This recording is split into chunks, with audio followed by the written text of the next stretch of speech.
What's up, guys? It is me, boy KWS, and we are back again with another video. I feel like it's been a while since I said that. I've been traveling too much. I apologize for that. And I guess since I haven't been, as active here as I'd like to be, there's a lot of stuff we missed. First and foremost, what NIP now, Ninjas in Pajamas KWS. That's pretty cool.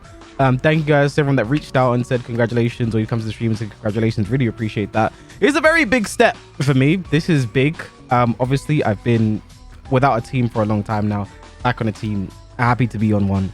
The support from them has been amazing. The support from you guys has been amazing, and I'll continue to try and do my best competitively and content wise. However, there is a future where I do take a step back a bit from content, a bit more to focus on competing, because this is a very huge opportunity for me, and I do want to grab the bull by the horns. So hopefully I'll do my best to stay here as much as I can, but I think competition might be like my sole focus for quite some time. Like, I'm really focused on competing. And I'm also focused on getting the best games possible with Instant Gaming. Shout out to Instant Gaming for partnering with the channel. You guys can get the latest and greatest games on Instant Gaming. I use the service myself. Elden Ring Shadow of the Erdtree is literally, I think as I'm recording the video, it's probably out like right now. I go on Instant Gaming. I hope you guys go on Instant Gaming. I'll literally, as this video is out, I'm probably streaming it right now on my channel. I'm probably playing the DLC right now. Every great releases on there. Make sure you guys check it out. Obviously Tekken 8 as well, you can get that and all the additions at a discounted rate, no less. So thank you again to Instant Gaming for partnering with the channel. Now in today's video, I wanted to do something, I don't know, I feel like I've not done like my match analysis review in quite some time. There are a lot of matches. I've been traveling a lot of tournaments have happened, a lot of games have happened. There's a lot to analyze and take a look at. So I guess I want to take a look at one of my, I don't know, I think this has been probably the toughest game of Tekken tournament I've played in quite some time. That was me playing against Ulsan at Dreamhack Summer just gone. It was a esports World Cup qualifier event, as well as it was actually a Tekken World Tour dojo event, not even a challenger, and it was incredibly stacked. I did a video going through the brackets. You guys will understand just how stacked these brackets were. So again, I guess one thing about this match as well is this is also after the recent Hwoarang nerfs. I will do a video talking about like my experience playing Hwoarang after the nerfs, how big I think they are, and my plans going forward.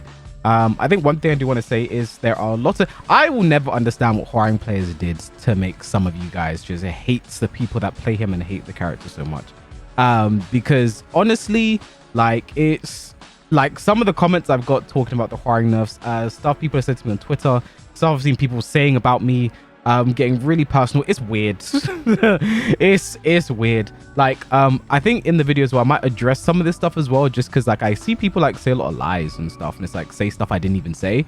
Like for example, I saw someone in the Tekken Zaibatsu Discord say that I'm salty because I said that Keisuke only beat me because I got robbed, and I literally never said that.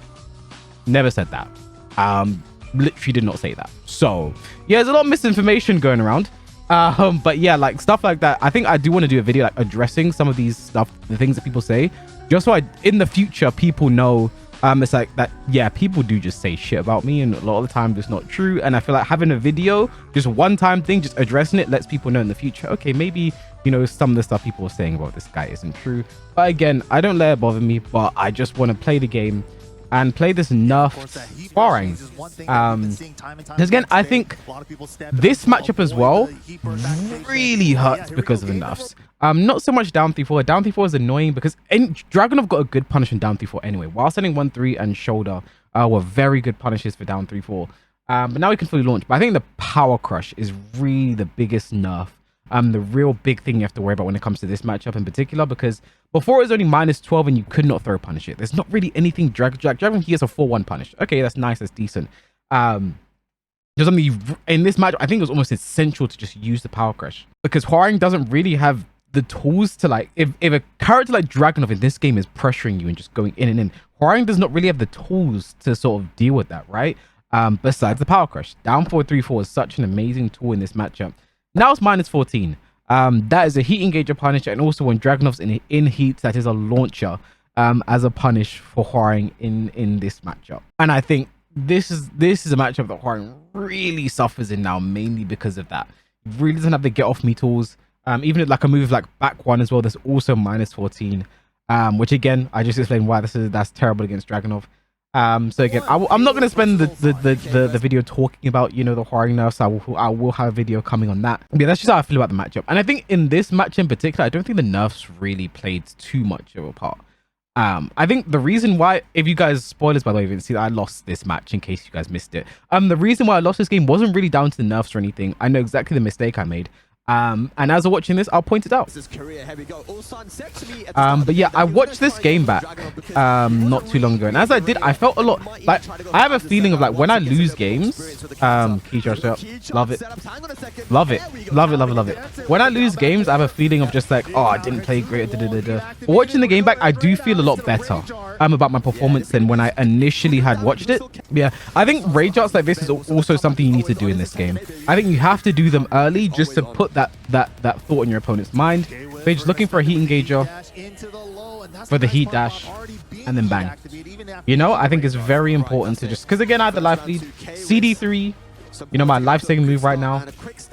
I think we're gonna see it here. This is the beginning of the end when it came down to my decision making, and I think what really lost me the game. Right, see that?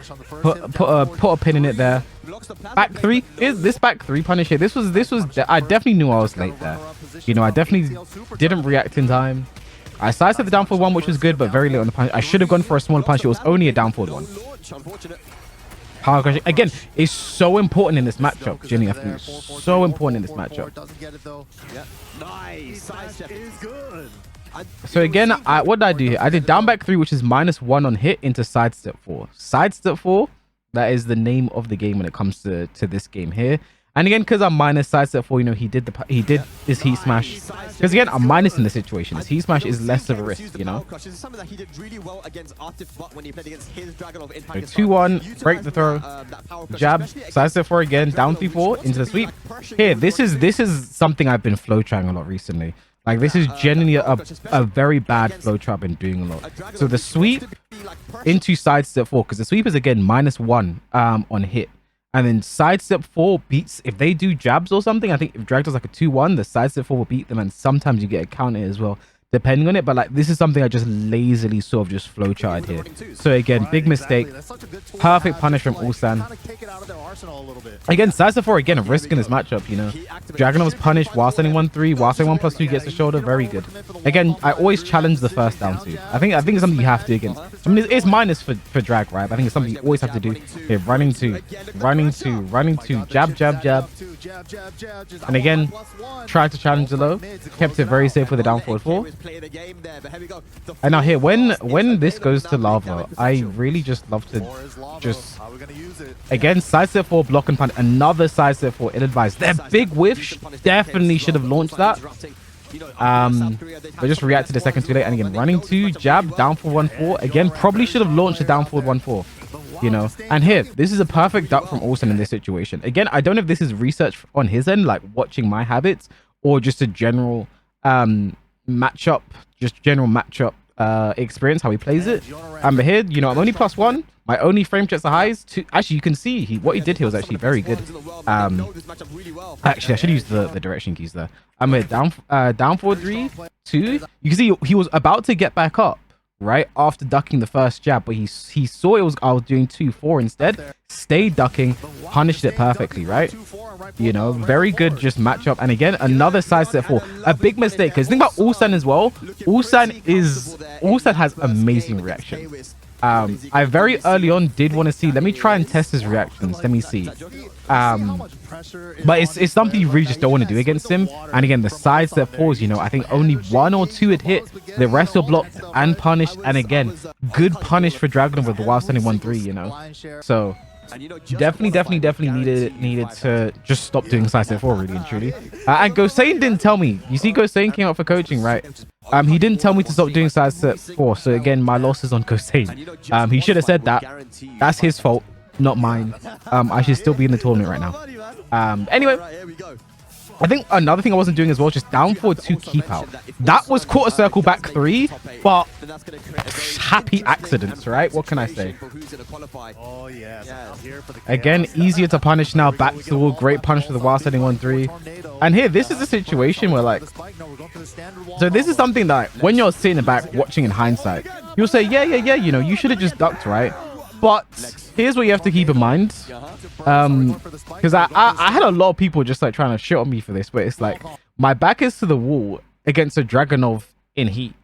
And he does down back 3+4 here. He could do heat smash. He could do back 4-3 and wall sweat. He could do back 4-3 and launch. He could do back 4-3 heat dash if I block it for plus frames. It's not a situation you ever really want to be in, right? The only thing I'd say I did wrong here is I definitely should have mashed. I definitely should have challenged, because only +3 now. The problem with down back 3+4 is, for me, when I see it, is because of this animation. It makes it look like it's way more plus than it is. That still gets in my head. I know it's only +3.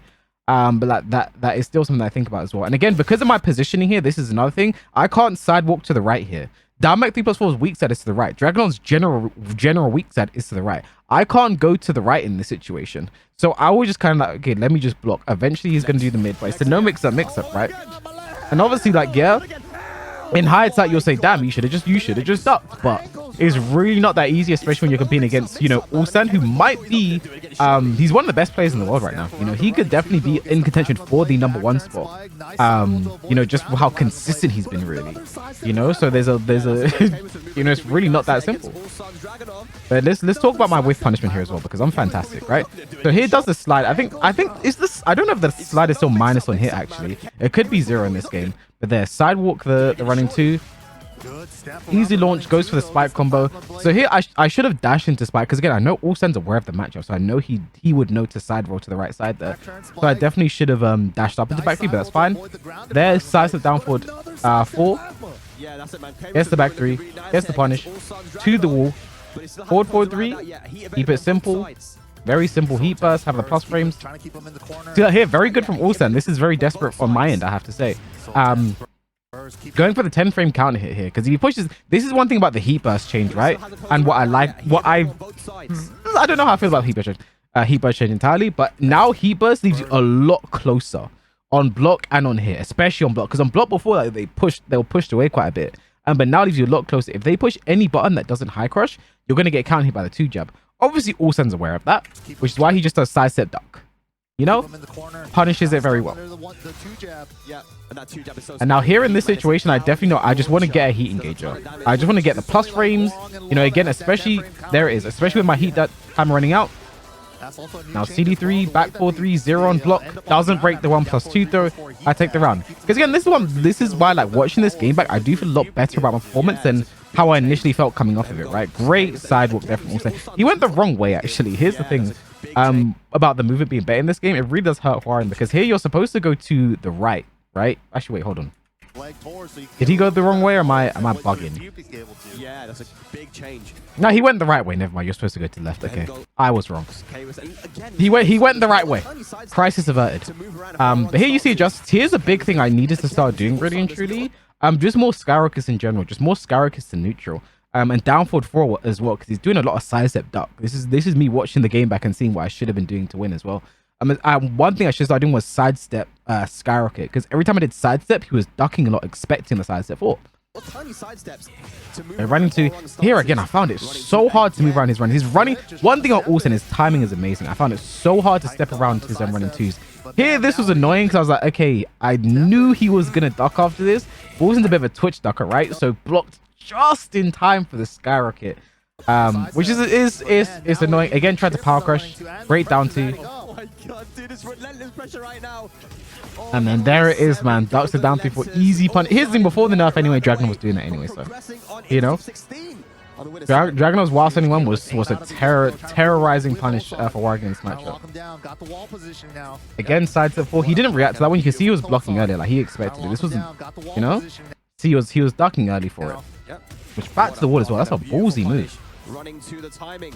Now down back 3, counter hit into the Skyrocket again. That it's like I'm talking to myself, right?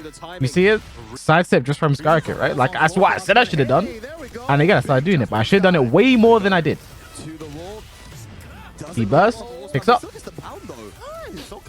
Again, in this situation, I definitely just want to do. Look, I just want to do down 4-3+4. I just want to get my heat engage +5, get the heat engage, close the round out. So in this situation here, all I did, very simple. I'm in heat. You know, I want to get a heat engage. I want to get the plus frame, pushes back to the wall, and if it hits, probably killed end the round. +5. Again, he ducked as well. You know, a lot of ducking on Ulsan, and just watching this back, I should have been using way more mids than I was. Good adaptation there from Kavus. Heavy, but can he So take down it to back the 3. final game? Again, keeping it very simple. Oh, no, Now that was what when that actually made me. Oh, that hurt me. That hurt me. Seeing Dragunov launch my down, that hurt me, bro. Now back on +2. Now here I was annoyed because I definitely remember that down 2. I remember I low parried. I remember that. Or at least I tried to. I think maybe I just didn't commit to the input or something, but I 100% was looking to low parry that down 2. But again, that was definitely a jab. So I was trying to block and then start jabbing. I got back 1 instead. Like here and then here as well. I don't know. I never do this, you know. Actually, that was a very poor rage off for many reasons. And then look at his smile. Look at that. Look at him smile at me. Because again, me and Ulsan were talking before the tournament. Because I've not seen him in a while, so it was cool to see him again. And he was just like laughing about how Hwaring's down to was down -16. He was saying it was harsh. He's like, why is it not -14? Like he was like the nerfs so harsh on Hwaring. And like yeah, he was just like -16, and yeah, like you know, again like we're friends at the end of the day. Like it was cool. You know, I was just saying to him like, bro, why the hell are you here, man? Like, because again, he already qualified for Esports World Cup. The main part of this one was like the Esports World Cup qualifiers. I was like, why are you here, man? But again, this was definitely a winnable game. I think watching a lot of things back, I see my mistakes very clearly. And I think one thing about this was again, he's already qualified for Esports World Cup, and I'm trying to qualify for Esports World Cup. If I can't beat him now, if I can't beat him to qualify for Esports World Cup, you know, if I get that, I'm probably gonna beat him anyway, right? So it's like yeah, sure, he turned up when he's already qualified, but at the end of the day, like at some point, you know, you can't avoid them forever. And like yeah, I definitely think a few tweaks here and there. This was definitely a winnable game. Just a lot of mistakes on my end, and it's like I think this is why you always watch your games back as well, because you can see how easy I see my mistakes from here. But when you're in the game playing it, like it's a very, very, very different headspace, right? But you know, clear back, looking back on it, just seeing, you know, it was very important to again more mids, more homie moves. 2 big things, more down 4-2 keep out, because letting him get in for free with his running 2s. I think down 4-2 timed this very well. You know, very much an easily winnable game, I think, with just a few mistakes. Big thing as well is like I think personally I'm not great in the Dragunov matchup. As strong as the character is, I do feel like I am lacking in that matchup.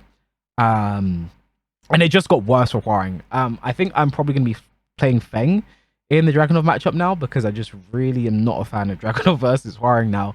But again, like my character decisions and choices I'll be making over the course of like the next week, because I've got CEO coming up. And also I'm not dropping Hwaring. I've had a lot of people like, hey, this is your Hwaring replacement? Hey, who are you going to play? I'm not dropping Hwaring. Like that's my guy. I remember I was playing casuals the next day, like a lot of people, and I was just having so much fun playing Hwaring. Like that is my character. That is my character. Unless he gets nerfed into the ground, I will be playing Hwaring for the foreseeable future. But on that note, thank you guys for watching this video. Please like, comment, subscribe if you enjoyed. Let me know if you want to see more matchup analysis like this. I have a few games I haven't really analyzed like that yet. So, you know, in Tekken 8. And just in general, like, you know, I'm trying to be active in my content. Because again, I think my YouTube I've been a bit behind on. But again, you know, with this Ninja Pajamas, I really do want to focus on my competing. Like I really do.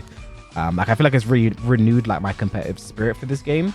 I really just want to be like head down, compete, train, lab, etc. But you know, I don't want to disappear completely from my content. So maybe it just means a reduced upload schedule. Maybe that's what we do, like a reduced upload schedule, maybe 4 to 5 times a week instead of every single day. We'll try and do a reduced upload schedule, especially when I'm traveling as well. Again, thank you guys for watching this video. Thank you again to Instant Gaming for partnering with the channel. Link in the description and the pinned comment. I will catch you guys in the next video.